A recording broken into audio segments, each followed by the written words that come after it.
good morning, or afternoon, or evening, whenever it is you're watching this. We're going to be continuing our daily John readings now, and we're reading chapter 6 in the NIV. Jesus feeds the 5,000. Sometime after this, Jesus crossed to the far shore of the Sea of Galilee, that is, the Sea of Tiberias, and a great crowd of people followed him because they saw the signs he had performed by healing the sick. Then Jesus went up on a mountainside and sat down with his disciples. The Jewish Passover festival was near. When Jesus looked up and saw a great crowd coming toward him, he said to Philip, "Where shall we buy bread for these people to eat?" He asked this only to test him, for he already had in mind what he was going to do. Philip answered him, "It would take more than half a year's wages to buy enough bread for each one to have a bite." Another of his disciples, Andrew, Simon Peter's brother, spoke up. "Here is a boy with 5 small barley loaves and 2 small fish, but how far will they go among so many?" Jesus said, "Have the people sit down." There was plenty of grass in that place, and they sat down. About 5,000 men were there. Jesus then took the loaves, gave thanks, and distributed to those who were seated as much as they wanted. He did the same with the fish. When they had all had enough to eat, he said to his disciples, "Gather the pieces that were left over. Let nothing be wasted." So they gathered them and filled 12 baskets with the pieces of the 5 barley loaves left over by those who had eaten. After the people saw the sign Jesus performed, they began to say, "Surely this is the prophet who is to come into the world." Jesus, knowing that they intended to come and make him king by force, withdrew again to a mountain by himself. Jesus walks on the water. When evening came, his disciples went down to the lake, where they got into a boat and set off across the lake for Capernaum. By now it was dark, and Jesus had not yet joined them. A strong wind was blowing, and the waters grew rough. When they had rowed about 3 or 4 miles, they saw Jesus approaching the boat, walking on the water, and they were frightened. But he said to them, "It is I. Don't be afraid." Then they were willing to take him into the boat, and immediately the boat reached the shore where they were heading. The next day the crowd that had stayed on the opposite shore of the lake realized that only one boat had been there, and that Jesus had not entered it with his disciples, but that they had gone away alone. Then some boats from Tiberias landed near the place where the people had eaten the bread after the Lord had given thanks. Once the crowd realized that neither Jesus nor his disciples were there, they got into the boats and went to Capernaum in search of Jesus. Jesus, the bread of life. When they found him on the other side of the lake, they asked him, "Rabbi, when did you get here?" Jesus answered, "Very truly I tell you, you are looking for me, not because you saw the signs I performed, but because you ate the loaves and had your fill. Do not work for food that spoils, but for food that endures to eternal life, which the Son of Man will give you. For on him God the Father has placed his seal of approval." Then they asked him, "What must we do to do the works God requires?" Jesus answered, "The work of God is this, to believe in the one he has sent."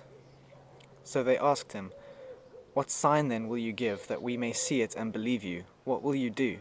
Our ancestors ate the manna in the wilderness. As it is written, he gave them bread from heaven to eat." Jesus said to them, "Very truly I tell you, it is not Moses who has given you the bread from heaven, but it is my Father who gives you the true bread from heaven. For the bread of God is the bread that comes down from heaven and gives life to the world." "Sir," they said, "always give us this bread." Then Jesus declared, "I am the bread of life. Whoever comes into me will never go hungry, and whoever believes in me will never be thirsty. But as I told you, you have seen me, and still you do not believe.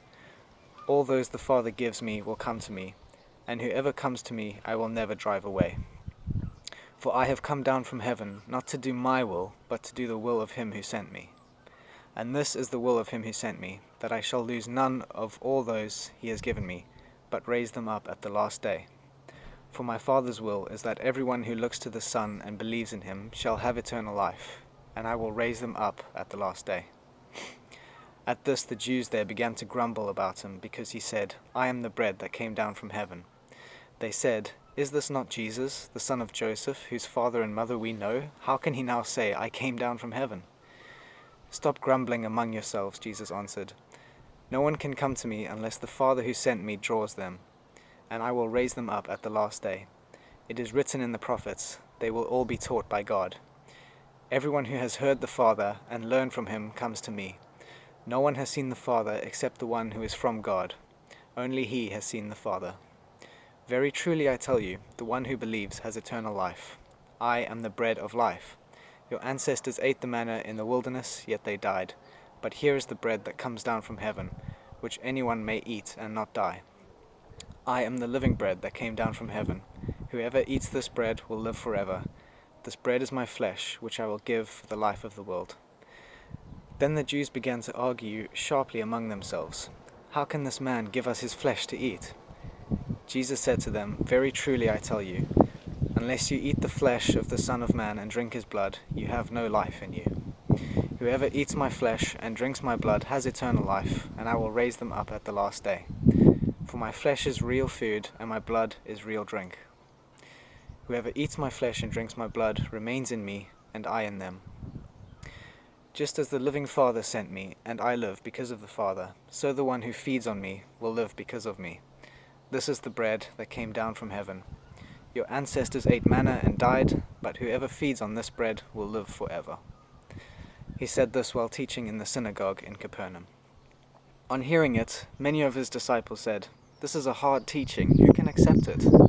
Aware that his disciples were grumbling about this, Jesus said to them, Does this offend you? Then what if you see the Son of Man ascend to where he was before? The Spirit gives life, the flesh counts for nothing. The words I have spoken to you, they are full of the Spirit and life. Yet there are some of you who do not believe. For Jesus had known from the beginning which of them did not believe, and who would betray him. He went on to say, This is why I told you that no one can come to me unless the Father has enabled them. From this time many of his disciples turned back and no longer followed him. You do not want to leave too, do you? Jesus asked the 12. Simon Peter answered him, Lord, to whom shall we go? You have the words of eternal life. We have come to believe and to know that you are the Holy One of God. Then Jesus replied, Have I not chosen you, the 12? Yet one of you is a devil. He meant Judas, the son of Simon Iscariot, who, though one of the 12, was later to betray him. Cool, and that is it. Peace out, guys. Have a good one.